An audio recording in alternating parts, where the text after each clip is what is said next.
3 দিন পার সুপ্রিম নির্দেশের, তারপরেও এখনো যুক্তিসঙ্গত বিভ্রাট নথি যাচাই করা গেল না। এখনো পর্যন্ত দফায় দফায় বৈঠক সবই হচ্ছে, কিন্তু বিচারকরা এখনো পর্যন্ত নথি যাচাই প্রক্রিয়া শুরু করতে পারলেন না। অনেক ধরনের সমস্যা রয়েছে, কি কি ধরনের সমস্যা রয়েছে রিপোর্টারের কাছ থেকে নেব। তবে তার আগে মনোজ কুমার আগরওয়াল, সিইও, তিনি কি বললেন মুখ্য নির্বাচনী আধিকারিক, দেখুন। না, পোর্টাল অনেক জায়গায় আরাম হয়ে গেছে। পোর্টাল অনেক জায়গায় আরাম হয়ে গেছে। মাঝখানে স্টার্ট হয়েছিল একটা টিদিং প্রবলেম ছিল, কিছু কিছু জায়গায় ওটিপি প্রবলেম ছিল, এখন অনেক জায়গা সলভ হয়ে গেছে। এটা এটা এটা আমাদের ইন্টারনাল মিটিং ছিল, এমন কোনো মিটিং ছিল না কি প্রপোজাল এখানে ওখানে। জেলা জজ বিচারকদের কি কোনো এসওপি দেওয়া হচ্ছে এই কাজের জন্য? ওটা তো আপনার যে অনলাইন সফটওয়্যার আছে, অনলাইন পোর্টাল আছে, ওর মধ্যে সব আছে। এসওপিটাও আছে? ও তো সকালে ট্রেনিং হয়ে গেছে। আচ্ছা, এটা আছে সিম্পল একদম পোর্টাল আছে, যেখানে আপনি সব ডকুমেন্ট দেখতে পারেন, সব দেখতে পারবেন, ডিসিশন লিখতে পারবেন, আছে। বলতে পারি কাল থেকে পুরোদমে বিচারকরা কাজ শুরু করতে পারবেন? এটা আমি একটু দেখে পরে বলবো, হতে পারে কি আজ থেকে আরাম হয়ে যাবে। সরাসরি চলে যাব প্রতিনিধি সোমরাজের কাছে। সোমরাজ, সিইও নিজেই বললেন, মুখ্য নির্বাচনী আধিকারিক মনোজ কুমার আগরওয়াল, যে পুরোপুরি কাজ শুরু হয়নি। কিসে কিসে সমস্যা? বিচারকরা কাজ শুরু না করতে পারলে তো আরো পিছিয়ে যাওয়ার সম্ভাবনা। তালিকা প্রস্তুতে?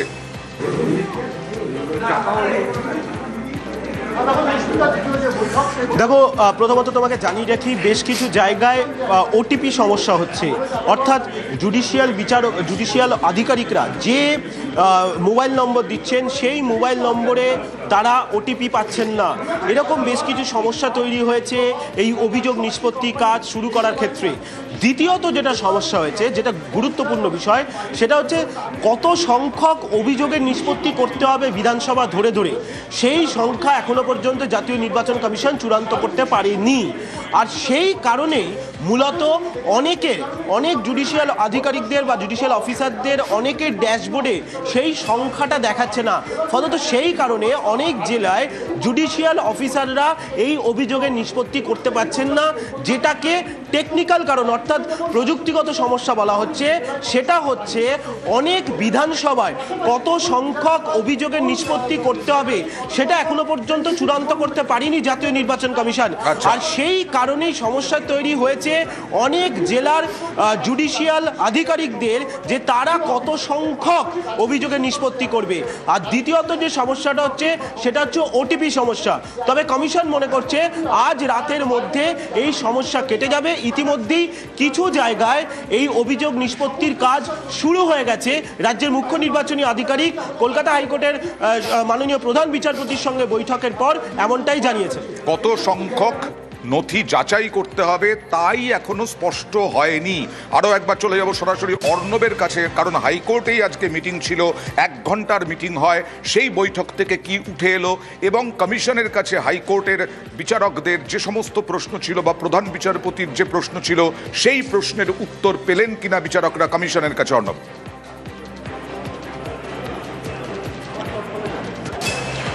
দেখো, কার্যত আজকে জুডিশিয়াল অফিসাররা কাজ করতে পারেননি, তার পিছনে একগুচ্ছ কারণ ছিল। দু একটা জায়গায় কাজ শুরু হয়েছে, কিন্তু সেটাও নিশ্চিতভাবে সিইও নিজে বলতে পারছেন না, খোঁজ নিয়ে তাকে জানাতে হবে। কারণ 3টে সমস্যা। এক, টেকনিক্যাল সমস্যা, প্রযুক্তিগত কিছু সমস্যা ছিল। এই প্রযুক্তিগত সমস্যার কারণে জুডিশিয়াল অফিসাররা আজকে পারফর্ম করতে পারেননি।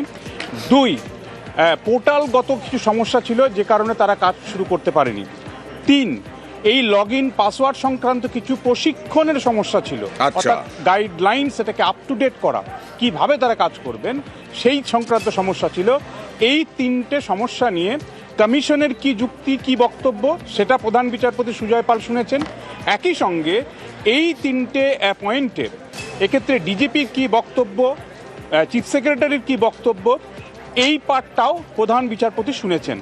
এবং উভয় পক্ষকে নিয়ে দুপক্ষের এই বক্তব্য শোনার পর প্রধান বিচারপতি এখান থেকে এসকালেট হওয়ার জন্য, অর্থাৎ সমাধান সূত্র বার করার জন্য কিছু সাজেশনস সবাইকে নিয়ে করেছেন। সেই সাজেশনসটা 1, 2, 3, 4 করে আর কিছুক্ষণের মধ্যে জানা যাবে। তবে উভয় পক্ষ তাতে সম্মতি হয়েছে যাতে কালকে কাজটা সম্পূর্ণভাবে করা যায়। কালকে এই 3টে সমস্যা যাতে আর কোনোভাবেই না হয় সে বিষয়ে সহমত হয়েছেন উভয় পক্ষ, একদিকে কমিশন, একদিকে রাজ্য, এবং সেই সহমতের ভিত্তিতেই কাল থেকে কাজ শুরু হবে এমনটাই আশা করা যাচ্ছে। এই মুহূর্তে সুব্রত গুপ্ত, স্পেশাল রোল অবজারভার, তিনি বেরোচ্ছেন হাইকোর্ট থেকে। আমি যাচ্ছি অফিসে, হ্যাঁ ওখানে গিয়ে আমি চেক করবো কি আছে। এখন তো মিটিং করছিলাম একটু। লগইন আইডি কি দেওয়া সম্ভব? হ্যাঁ লগ ইন আইডি দিয়ে দেওয়া হয়েছে। কতজন জেলা?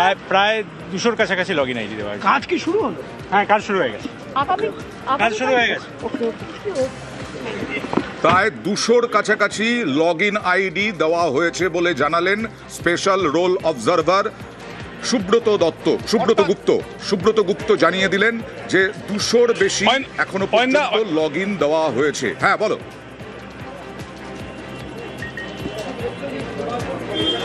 অয়েন্দা, এই 200 লগ ইন এর অর্থ হচ্ছে 200 জুডিশিয়াল অফিসার কাজ শুরু করে দিলেন। আচ্ছা। এবং এই 200 জুডিশিয়াল অফিসার নিয়েই এই এসআইআর এর নথি যাচাইয়ের কাজ কাল হবে।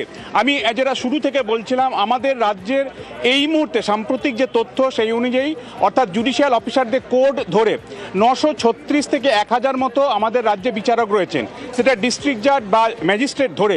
এই বর্তমান স্ট্যাটাস কয়েকদিন আগের এই তথ্য, সেখান থেকে 200 জন মতো তারা কাজ কিন্তু শুরু এই করছেন। কাজ অর্থাৎ শুরু কি সম্ভব, অর্ণব? কারণ সোমরাজ বলছিলেন কিছুক্ষণ আগে নির্বাচনী আধিকারিকের দপ্তর থেকে যে এখনো পর্যন্ত কত লক্ষ নথি যাচাই হবে সেই সংখ্যাটাই ফাইনালি দিতে পারেনি এখনো সিইও।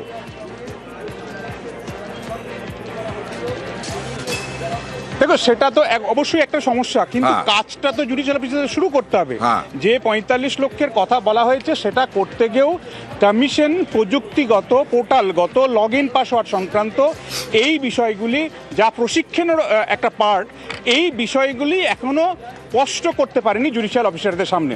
কাজে আজকে ঘণ্টাখানেকের যে বৈঠক, যে প্রশিক্ষণ হয়, তাতেও ক্লিয়ার করা যায়নি জুডিশিয়াল অফিসারদের এক্ষেত্রে তাদের করণীয় কি।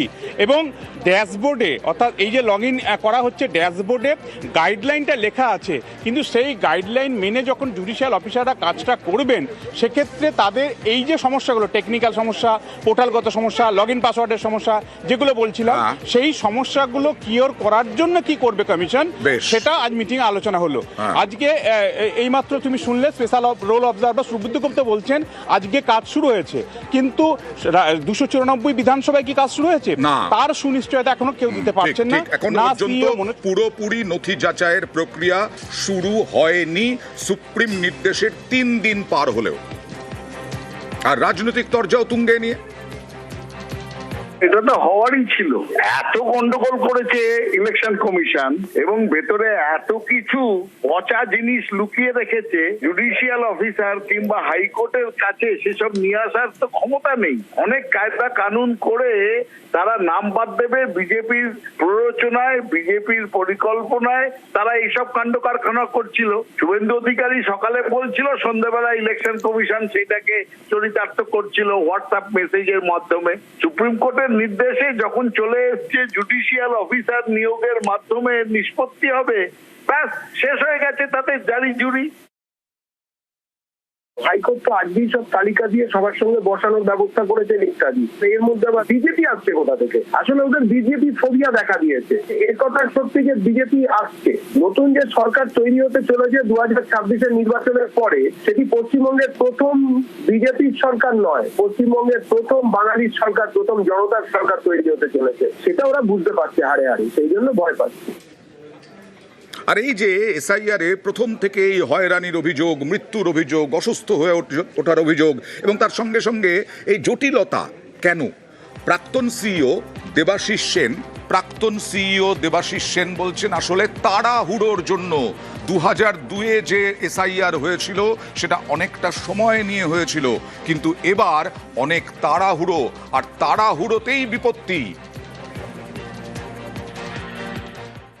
এবার এত সংশয়, এত বিড়ম্বনা, এত বিবাদ হচ্ছে, তার একটা প্রধান কারণ হচ্ছে খুব জলদি যেটা ব্যাপারটা হচ্ছে। 2002-তে যে হয়েছিল কেউ প্রায় জানতেই পারেনি, বাড়ি বাড়ি ভোট কর্মীরা পৌঁছে গেছেন, ফর্ম ফিল আপ হয়েছে, অর্থাৎ খুব সাধারণ নর্মাল রিদমে কাজটা হয়ে গেছে। কিন্তু এইবার খুব দ্রুততার সঙ্গে করতে গিয়ে এই প্রবলেমটা যে আসছে, এটা মনে হয় আমার নিশ্চয়ই হয়েছে। আর নির্বাচনী আধিকারিকের দপ্তরে, মুখ্য নির্বাচনী আধিকারিকের দপ্তরে কেন্দ্রীয় বাহিনী নিয়ে আপনাদের জানিয়েছিলাম শনিবারেই যে 1 মার্চ এবং 10 মার্চ প্রায় 500 কোম্পানি কেন্দ্রীয় বাহিনী আসছে রাজ্যে, অর্থাৎ ভোট ঘোষণার আগেই। আর সেই বাহিনী মোতায়েন নিয়ে আজকে বৈঠক। এই মুহূর্তে কথা বলবো প্রতিনিধি সোমরাজের সঙ্গে। সোমরাজ, কোন কোন জেলাকে গুরুত্ব দেওয়া হচ্ছে এই বৈঠকে? দেখো, মূলত মালদা, মুর্শিদাবাদ, উত্তর চব্বিশ পরগনা, দক্ষিণ চব্বিশ পরগনা এই জেলাগুলিকে গুরুত্ব দেওয়া হচ্ছে কেন্দ্রীয় বাহিনী মোতায়েনের ক্ষেত্রে। মূলত আজ ইতিমধ্যেই বৈঠক শুরু হয়েছে রাজ্যের মুখ্য নির্বাচনী আধিকারিকের দপ্তরে। যেটা সূত্র মারফত জানা যাচ্ছে, এই কেন্দ্রীয় বাহিনী মোতায়েন নিয়ে রাজ্যের তরফে নির্দিষ্ট কিছু প্রস্তাব রাখা হবে জাতীয় নির্বাচন কমিশন নিযুক্ত স্পেশাল অবজারভারের কাছে। পাশাপাশি কমিশন কি ভাবছে এই কেন্দ্রীয় বাহিনী নিয়ে, কোথায় কোথায় মোতায়েন করার পরিকল্পনা করছে, কমিশনের বিচারে কোন কোন স্পর্শকাতর অঞ্চলে তারা মোতায়েন করতে চায়, এক্ষেত্রে সাম্প্রতিক সময় এসআইআর শুনানি চলাকালীন যে জায়গাগুলিতে অশান্তি, সরকারি সম্পত্তি নষ্টের ঘটনা ঘটেছে সেই জায়গাগুলিতে মোতায়েন করতে চায়, এই সংক্রান্ত প্রস্তাবও রাখা হবে এই বৈঠকে নির্বাচন কমিশনের তরফে বলে সূত্র মারফত জানা যাচ্ছে।